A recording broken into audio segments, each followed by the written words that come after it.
for the thousands in attendance and the millions watching around the world.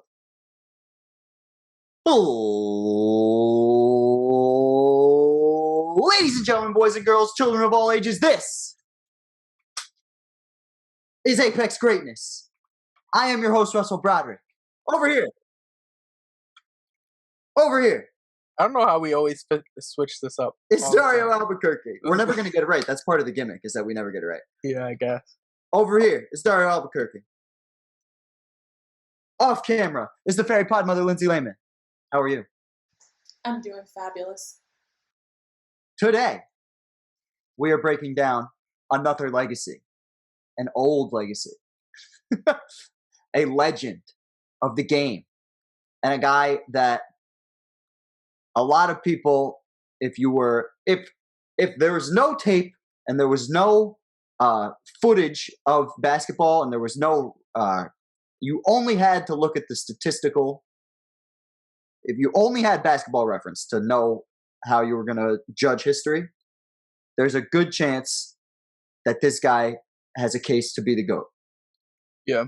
Go ahead. No, what? No, you got it. You got to keep on. I was going to say. Fucking up my intro. I'm sorry. Tis Mr. Wilt Chamberlain. Now talk. There were two things that were always correct at this point in time in this world. That Wilt Chamberlain was going to get you a bucket. And if there was a female in the crowd, he most likely fucked her. Facts. The odds were not low. Facts. But, Lindsay, without any further ado, please break it down. Okay, so before we can even talk about Wilt in the NBA, or even before we can talk about him in college, we are going to talk about him when he was in high school, and he played professional ball twice. The first year, when he was 16, he went under a fake name, George Marcus, to play for the Pittsburgh Raiders. And then when he was 17, he played for the Quakertown Fays. And that was apparently totally legal and didn't make him ineligible for the NCAA due to some weird loophole. Okay, so you're saying the first year he played not under the fake name? The first year he was 16, he played as George Marcus, which was the fake name. But then when he was 17, right before he went to college, he played for the Fays in Quakertown. And that was because of a weird loophole. Okay. So this is where I wanted to get at. This is what I was getting at. So Wilt Chamberlain, 16 years old, 7 feet tall. No one would question that he's not 16. Like, if you were looking at him, there's no way you thought, oh yeah, that kid's 16. Yeah. Probably thought you were dealing with a 100-year-old mythical being. And he goes in and has a secret identity, plays under George Marcus. And when there's a Wilt Chamberlain archive, also has a Reddit page. And so that's where I got all this information from. Wilt Chamberlain archive is the #1 source for any and all things Wilt Chamberlain. So, and we're going to be using a lot of their content for this video. But as George Marcus, okay, this is the numbers he had when he was 17. As George Marcus, he averaged, I believe in the playoffs, I'm trying to find where it says it here, but in the playoffs, he averaged like 70 points per game at age 16. But okay, I'll just do the ones for 17 because they're staring me in the face. 40 points per game in 9 regular season games, according to one of the articles. Because the only way you could find this out, obviously there's no footage. This was in the mid-50s. So they just kept box scores in newspapers. And that was the only way you could really keep the documented track. But going through all the box scores, 40 points per game in 9 regular season games, 74 points per game in 6 playoff games. He goes, I'm not sure it's even possible, but who knows? 53.9 points per game in 15 total games for Quakertown. And he won MVP at age 16 or 17. And the reason why he had to do this was because why? Say this again? Because of the association that the Quakertown Fae were with, they weren't recognized by the NCAA, so he was allowed to play for them without being ineligible to play in college. It's so insane. Yeah. And so go ahead.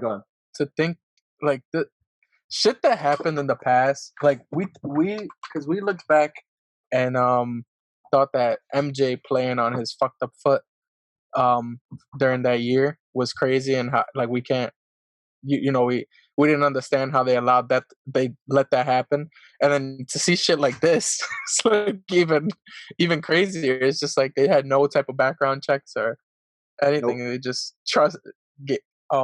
they let you play on your word, I guess. It was weird. I mean, yeah, of course. It was the 50s. What were they going to do? Yeah, that's true. There was no like foolproof way to get this stuff tested and checked out, you know? Yeah. But this happened a couple of times with Wilt.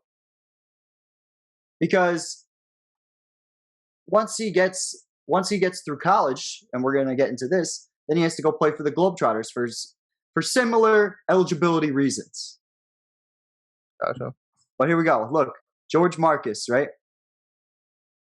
Oh man, you could tell this is in the 50s, right? George Marcus, giant Negro center, Jesus, who is within an inch of being a 7-footer, but on one of the fanciest scoring sprees seen on a local court for some time when he whipped in 19 field goals and 6 of 15 foul shots for 44 points for the Raiders. George Marcus. Couldn't get much more generic. But yeah, there it is. 44. Crazy.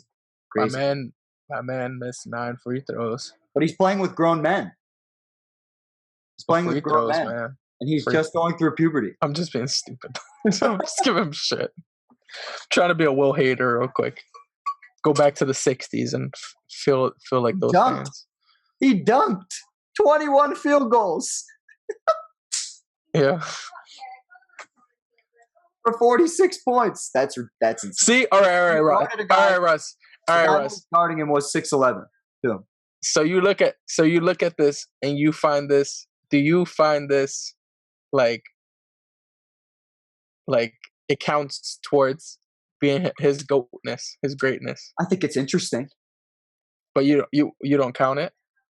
I don't know what that means. Like you don't look at this and say like, wow, he was dominating even at that age, or like my whole shit is like, I think people don't mention it because they're saying, if he's not playing against legitimate competition, then we don't care about what he put up when he was 15. I care because he's his fucking child. But like we don't talk about like I know I would be impressed. Like I heard like Kobe put up 60 when he was 6 or some shit like that. Like we don't. That's impressive. It's funny. Yeah. And he's in Italy too. This is interesting. But like all that shit is interesting to me. Irrelevant to whether it makes like. No, it's definitely interesting. I just think it's crazy how he played under a fake name. Yeah, like I don't understand how they let him. How does he get away with playing like that? Because like at that point he's known. Like when he was playing for Overbrook High School, he was like the first superstar. They said. Yeah, he was the most sought after recruit of the time. Yeah. There you go, 7'1", young giant is basketball sensation. Yeah. And I guess it depends on the regions he's playing in, because one region might not know as much as others, like because basketball, the NBA isn't really that popular at that point. Well, not only that, it's just hard to get. Media doesn't travel that far in the 50s. Yeah, like it's you're just local radio, and you can only get so far. It's not really nationally. Not a lot of super national. You saw that too, right? You watched that. I'm just seeing them like giving it to each other, like playing hot potato, and him just making a little dunk, and like this is a commercial. Yeah, it's just a commercial. Yeah, it's not them playing. It's like, oh yeah, it's awesome. Like just keep. But playing no one hot ever. Potato. No. It's just crazy because this was made by Paramount. That's crazy. Like, yeah, he's getting like Disney style advertising as a child. I think that's fucking very interesting, and he's definitely the first basketball player. He's definitely the first basketball player to get this kind of attention. Like Mikan was the first superstar, and Kuzi was popular in the league, but he was the first real phenomenon. Yeah. But yeah, this is all him as a 17-year-old. This is all the footage from him as a 17-year-old. Here's another, just to give you an idea of the athleticism.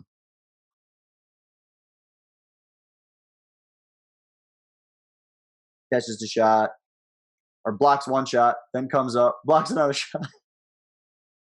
This one I've seen about 1 million times, the one where he catches it and eats it like that. That's crazy. Then runs, flashy pass, then catches a lob.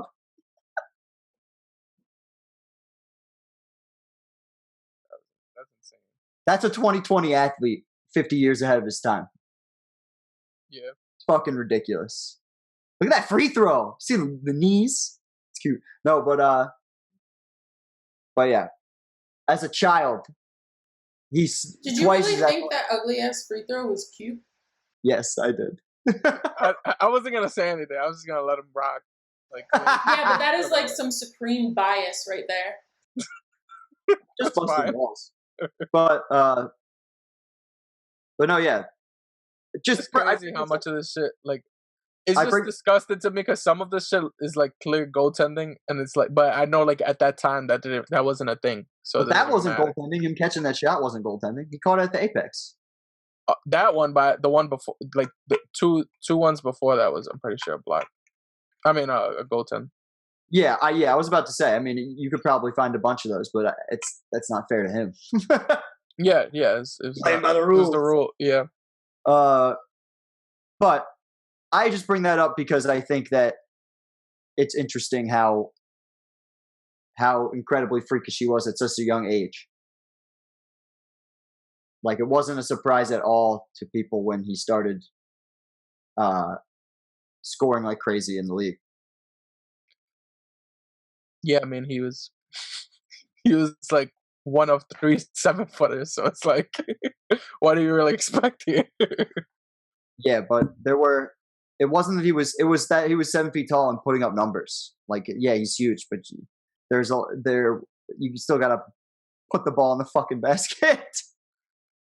Yeah, I just feel like the only thing with him is I just feel like and when looking at a lot of the stuff, especially in his younger career, we'll get to it. But yeah. I just felt like we'll get to that part. Yeah. Let's go before he. Wait, they tracked his weight all throughout his career. The Wilt Chamberlain archive is the shit.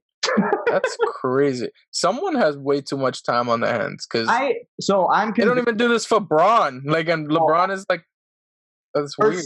Personally, they don't have to because somebody has tracked his weight throughout time. But I'm pretty sure this is a family member. Yeah, it has to be because I'm pretty positive it's a family member of him.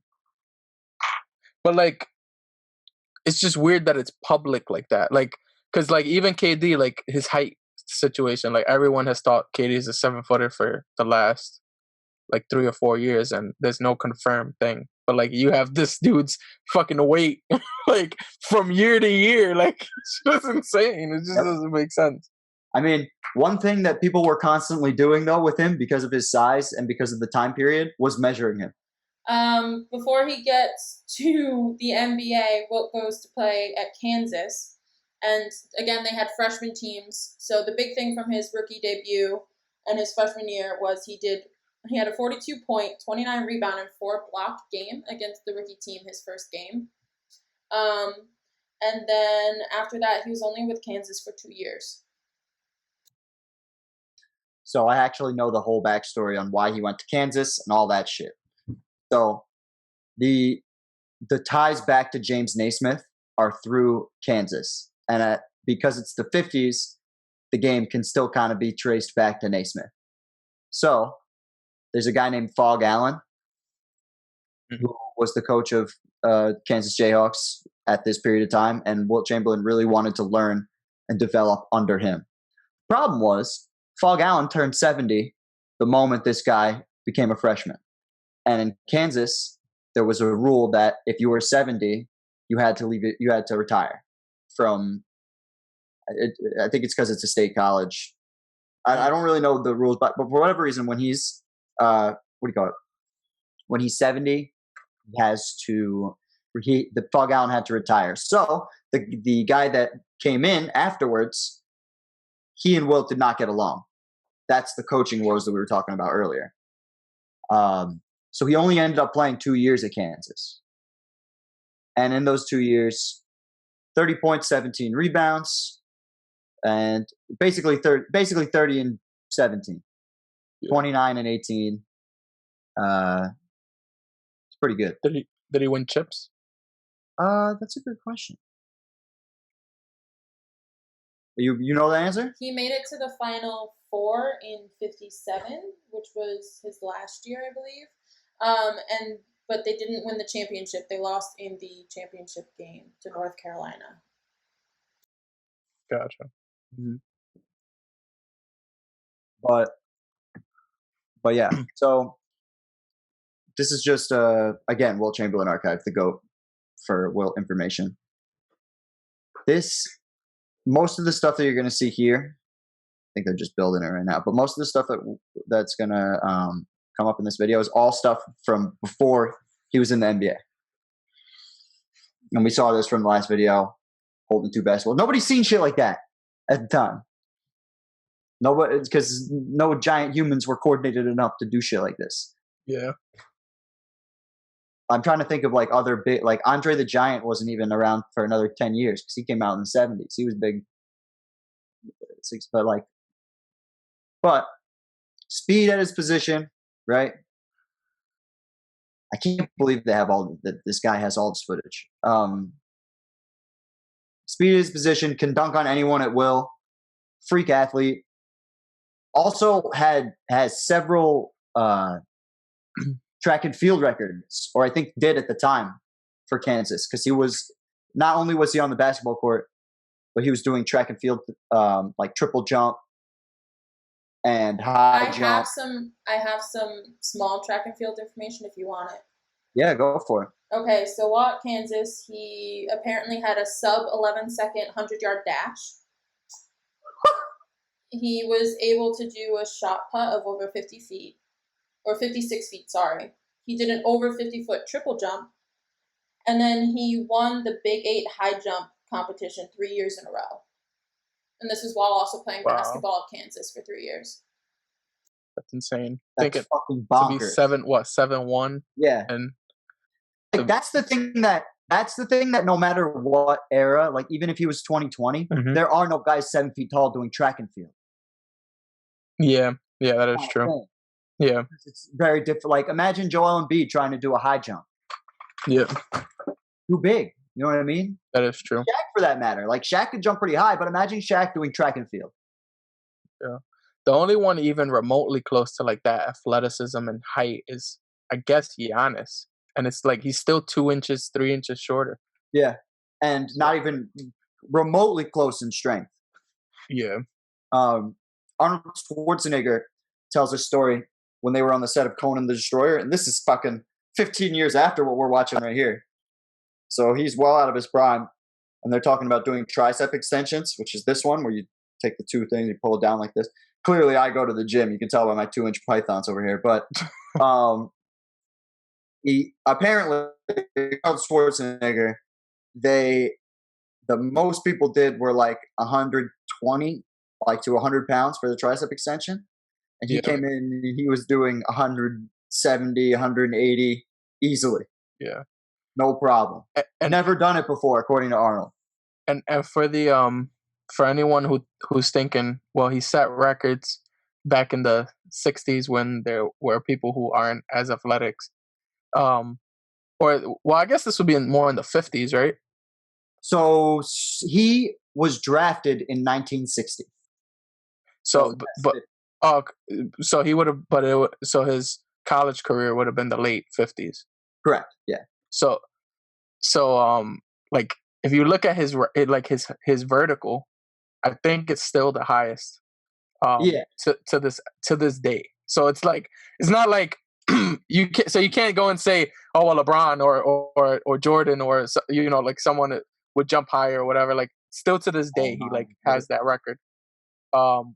with you like can get all kinds of if I go to if you he's easily one of the most freak athletes that the world has seen. Fuck basketball. The whole world. No one like complete freak athlete. And he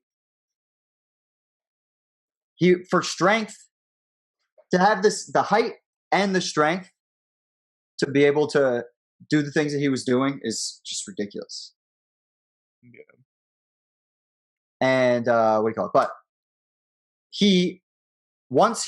because he didn't like the coach in Kansas, he then went to the Globetrotters for a year because he was ineligible to be drafted into the NBA. And this is when the Globetrotters were like considered way more legitimate than they obviously are now. Like they were playing not like professional teams, but they were like it was like a traveling fucking thing. Why was he unable to be drafted? Lindsay, do you have that information? Yes. Okay. So since he left Kansas when he was technically in his 3rd year of college, he was ineligible because he could only be drafted if he was going to be graduating. So the 4th year would have been eligibility for draft. So he played for the Globetrotters instead and got an unprecedented amount of $50,000 for 1 year with Globetrotters at that time. And he made how much? Wow. He made $30,000 his first year with the Warriors. The very next year. So he made more as an amateur than he did as a professional. Wow. When he started. That's great. I would have done it if I was him. Why not? Get you all kind. You already have all the exposure, anyways. Because you see his game, and it makes me like I feel like when you watch his game, you don't see it and think like how great it is, but like I just think about if he was to have grown up in a different era, look at to that. see him advance, to see him be this like a physical freak, but like with all the like advanced like shit that we have now, like how much more would his game have, like how much different would his game have been, and like how much like just the way it looks and everything. I don't know, like you just see him like going over like small guys and just like putting it in the basket real easy and shit. But like I feel like if he had like this type of like technology, he probably would have taken advantage even more, and his game would have probably been insane. Probably like, even better. You know what I think about when I see this clip right here of him doing the triple jump? They changed the rules for the free throw because he would take 2 steps and run and dunk, right? And that's why the free throw is a free throw. And I always thought that seems fucking ridiculous, even for Wilt. Wait. It wasn't a run and dunk. It was he would throw it off of the backboard and he would do like an alley-oop with it. And that's how he would get it. So that's why they have to wait until the ball hits the rim before they can move beyond the free throw line as a player. Oh. Well, still, he was jumping from the free throw line, correct? Yes. So I was like, no way. But then I watched something like this and I go, maybe. Yeah. He's getting a giant head start, but it's so crazy to me. That's so ridiculous. Complete athlete. Yeah. And definitely the first complete athlete to enter the NBA. Yeah, definitely. Now I almost feel like the premier athletes pick basketball first. It's like basketball, then football, and then after that. But probably goes baseball next. Yeah, but back then the premier athletes weren't. Soccer's a big thing too. But. Yeah, but no, that is very true. Obviously, by the time he was ready to get drafted, he was everybody's wet dream, and then some. So yeah. And I just there's only 2% of his games that are recorded on film. That like still have that the footage is still recorded, and this is all the footage. It's ridiculous, and really 2%, because I feel like a lot of 70s games aren't filmed. Really, they're filmed. They're just not like it's not like this where like they you just got to doing radio. he also stopped playing after the 73 season, so it's not like he played far into the 70s. Yeah, that's true. No, but he's talking about Kareem and people like that. But no, I just wow, his head's almost at the rim. But yeah, complete freak athlete entering a league where and this is the other critical thing. When he enters the league, there is no zone defense. There's no they could zone defend him up until the NBA, like in college and high school. They could but in the NBA there was a illegal zone defense rule. So Wilt Chamberlain was guaranteed 1-on-1 every time for pretty much the most of his career, unless they were literally gonna. Because I guess you could put two guys on him, but there was no. If it was saw as a zone defense, it was illegal. You had to physically go put two guys on. Oh, okay, gotcha. Yeah. Because so it wasn't illegal defense. It was a different because illegal defense is so that you have to always play man. Yeah, I think it's something like that. Because I just know that in 1959, a guy asked him about that. And pretty much said to him, "How you feel? It you can't no longer or that what do you call it? That you don't have to deal with zone anymore." And that's where you get that famous quote where he says, "I'll be able to handle myself man on man with just about anyone in the league." Famous ass quote. But that leads to the 59-60 season.